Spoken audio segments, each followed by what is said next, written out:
Bismillahirrahmanirrahim.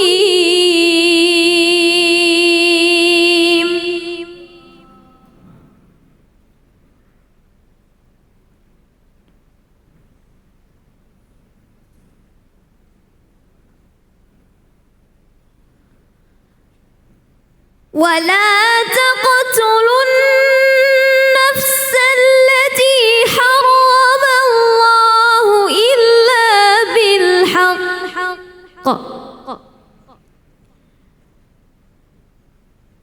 ومن قتل مظلوما فقد جعلنا لوليه سلطانا فلا يسرف في القتل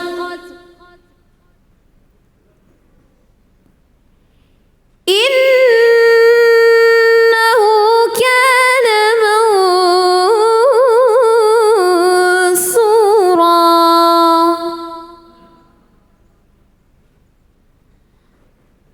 صدق الله العظيم.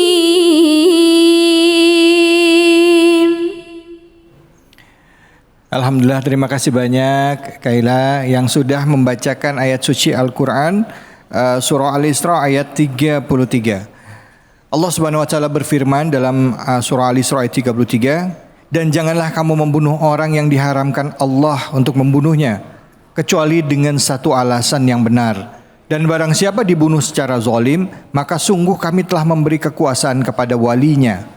Tapi janganlah walinya itu melampaui batas dalam pembunuhan. Sesungguhnya dia adalah orang yang mendapatkan pertolongan. Maha benar Allah dengan segala firman-Nya. Untuk itu langsung saja kita simak kajian tafsirnya bersama guru kita Kiai Haji Samsul Ma'arif. Silakan Kiai. Assalamualaikum warahmatullahi wabarakatuh. Alhamdulillahi rabbil alamin. Wassalatu wassalamu ala ashrafil mursalin Sayyidina wa maulana Muhammadin sallallahu alaihi wasallam wa ala alihi wa sahbihi ajmain. Amma ba'du. Yang kami hormati host yang ganteng banget, Masya Allah, Salam Muhammad. Kiai David Khalik. Masya Allah, amin ya Allah. Yang kami hormati ibu-ibu, bapak-bapak, terutama pengurus Masjid Al-Jihad yang dirahmati Allah Subhanahu wa taala. Amin, amin, amin. Tadi telah kita dengarkan bersama pembacaan ayat suci Al-Quran surah Al-Isra ayat 33. Bismillahirrahmanirrahim. Wala taqtulu, janganlah kalian membunuh. Kepada siapa yang dibunuh? An-nafsa, jiwa. Dilarang untuk menghilangkan nyawa. Allati harramallahu, yang Allah haramkan. Pada dasarnya orang membunuh, menghilangkan nyawa orang lain itu adalah haram. Illa bil haq, kecuali membunuh dengan cara yang secara syariat dibenarkan.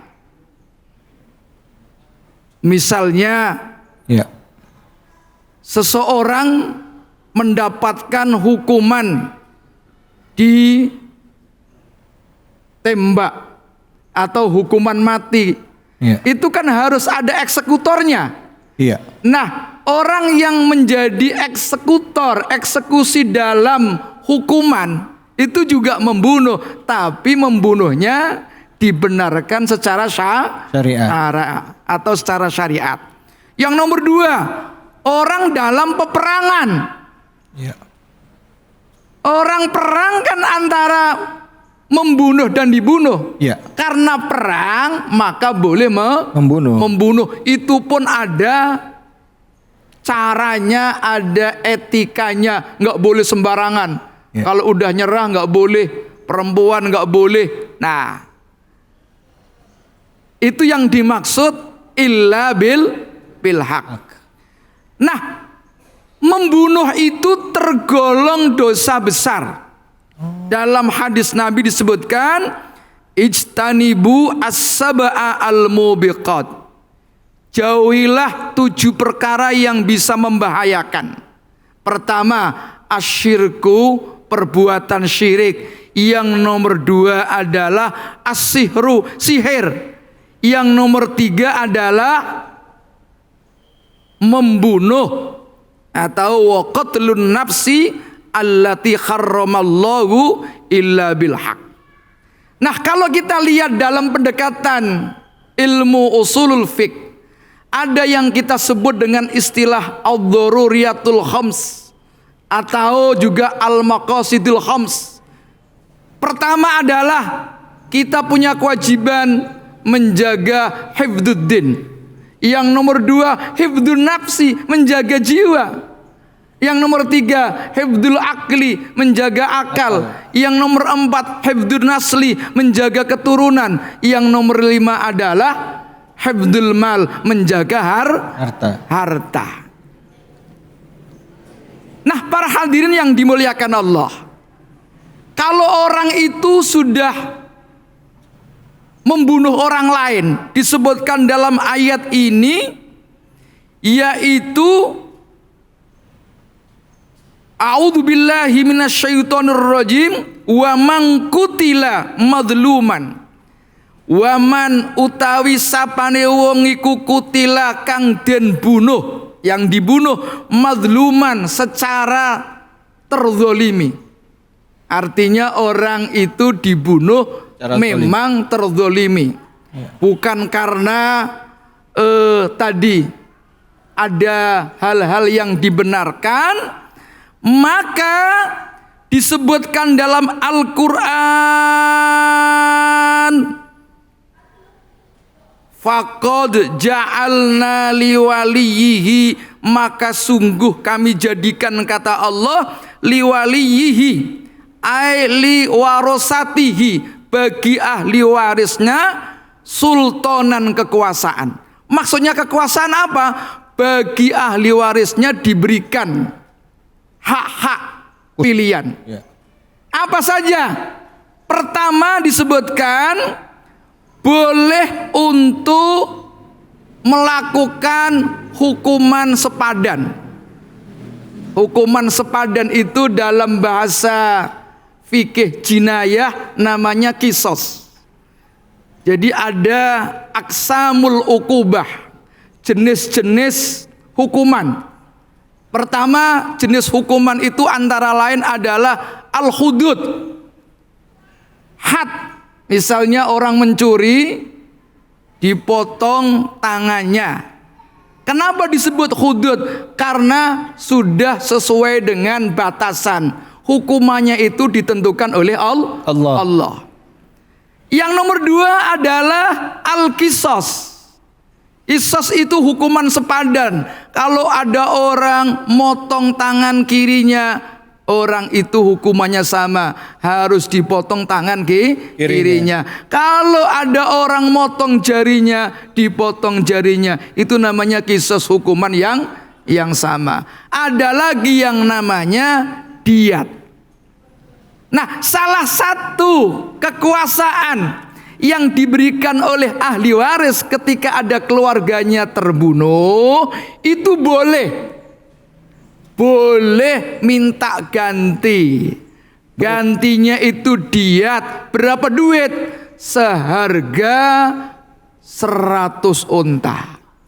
Jadi 1 unta kalau harganya kira-kira 20 juta kali 100, berapa tuh, Bu? 2 miliar. Nah, itu 2 miliar diatnya. Jadi keluarganya boleh minta diat pengganti uang, atau yang terbaik memaafkan. Ya Allah. Wah, ini luar biasa. Jadi keluarganya nggak menuntut apa-apa, tapi memaafkan itu artinya diat. Kalau membunuh secara zalim itu diatnya adalah muhalladzuh, yang terberat. Ada diat yang muhaffafah, yang ringan. Misalnya ada orang mau nembak binatang, keliru, yang ketembak orang. Iya. Itu juga diat, tapi diatnya ringan. Nah, jenis hukuman yang nomor 4 tadi ada kisos, ada diat. Yang nomor 4 adalah at-ta'zir. Ta'zir itu maknanya at-ta'dib, untuk sebagai pelajaran. Kalau di pesantren itu ada santri yang nakal bandel, misalnya nonton ke bioskop, ada nggak santri yang bandel?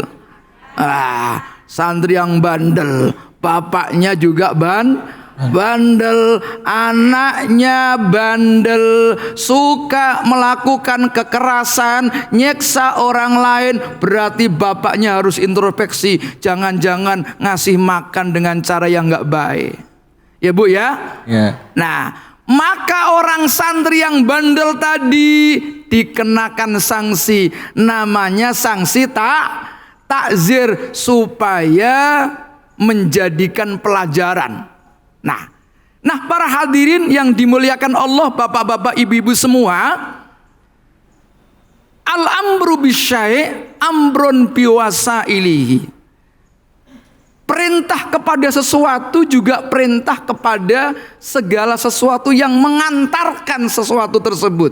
Demikian pula wanahyu bisyai', larangan terhadap sesuatu, nahyun biwasailihi, melarang kepada apa saja yang bisa menjadi pelantara. Kalau orang itu tidak diperbolehkan membunuh, apa saja yang bisa menyebabkan pembunuhan itu juga dilarang. Misalnya ini, orang membunuh, menyiksa gara-gara apa tuh? Gara-gara bikin onar, gara-gara apa tadi, cewek ya. Gara-gara perempuan lah, gara-gara perempuan. Pokoknya apa saja yang bisa menyebabkan pembunuhan itu dilarang oleh Allah.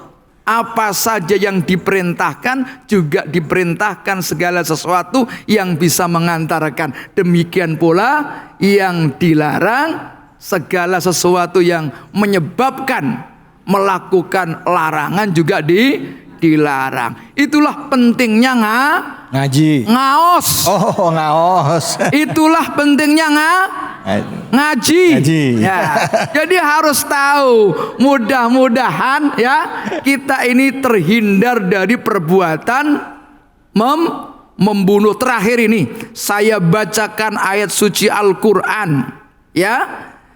Man qatala nafsan bighairi nafsin aw fasadin fil ar faka'annama qatalan nasa jami'a.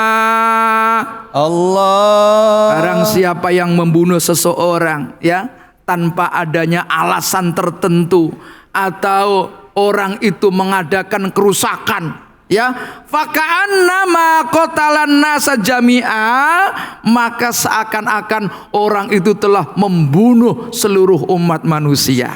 Ya. Paham? Paham. Insya Allah wallahul muwafiq ila aqwamit thoriq. Wassalamualaikum warahmatullahi wabarakatuh. Waalaikumsalam warahmatullahi wabarakatuh. Alhamdulillah, terima kasih banyak Kiai Samsul Ma'arif. Silakan ibu-ibu, ada yang mau bertanya? Silakan, Fadol. Langsung pertanyaannya Ibu. Nama dan pertanyaan. Assalamualaikum warahmatullahi wabarakatuh. Waalaikumsalam warahmatullahi wabarakatuh. Nama saya Yusi. Saya ingin bertanya. Ulang Ibu, namanya siapa? Nama saya Yusi. Yusi. Kamu bisa melihat Yusi. Yusi. Yes. Yes. Saya ingin bertanya bagaimana menurut pandangan Islam dalam beberapa praktek hukuman mati di beberapa negara, Ustadz. Demikian. Assalamualaikum warahmatullahi wabarakatuh. Oh, waalaikumsalam. Ya, ini bagus sekali. Ini Bu Yusi ini orang pengalaman ini. Biasa menyimak berita. Ya. Memang ada yang kita kenal namanya hukum positif. Ya. Hukum positif itu hukum yang berlaku di sebuah negara. Ya. Itu biasanya sesuai dengan dasar negara itu sendiri. Ya. Kalau negara yang berdasarkan agama itu memang merujuk pada hukum Islam. Nah, Indonesia ini bukan negara agama, tetapi juga bukan negara sekuler, Ya. tetapi juga bukan negara yang bukan-bukan. Iya. Kita ini dilandasi dengan semangat keagamaan. Ya. Walaupun bukan negara agama, alhamdulillah. Hampir substansi dari nilai-nilai keagamaan itu diterapkan dalam kehidupan sehari-hari. Banyak hukum di Indonesia ini sebagian besar diambil dari nilai-nilai semangat agama. Ya. Nah, oleh karena itu kita harus taat ini kepada negara. Ya, kalau negara kita menerapkan sistem hukum yang kita sepakati, kita harus taat. Ya, kita saling menghargai. Di negara-negara Islam tertentu menerapkan semuanya, termasuk hukuman mati. Hukuman mati juga diakomodir. Ya. Di Indonesia termasuk, padahal kita bukan negara agama, negara Pancasila. Buktinya enggak lama kemarin ya Pak ya. Iya. Ada berita kan Pak Holik, Pak? Iya, betul. Pak David ya? Iya, betul. Seseorang yang menghilangkan nyawanya orang lain, pembunuhan terencana, dihukumi hukuman Mati. Hukuman mati. Ini kan bagian daripada substansi dari hukum Islam. hukum Islam. Jadi hukum yang ada di Indonesia itu semangatnya adalah dari nilai-nilai keagamaan. Ya. Terima kasih. Baik Ibu, terima kasih sudah jawab Ibu ya. Ya tadi udah jelaskan sama Kiai, boleh kita kalau di dalam Islam boleh membunuh asal ada tadi tidak melanggar ketentuan yang sudah Allah berikan. Di antaranya tadi ada hukum kisos dan lain sebagainya yang sudah dijelaskan. Baik, terima kasih banyak Ibu atas pertanyaannya. Terima kasih banyak Kiai atas waktunya. Kita akan lanjut lagi dengan guru-guru kita akan membahas dengan tema kita. Kalau tadi bicara tentang pembunuhan, Kiai sudah menjelaskan. Kita lihat lagi angle-nya dari sisi sebelah mana mengenai kasus yang tadi kita saksikan. Tentunya hanya di sini di Cahaya Hati Indonesia.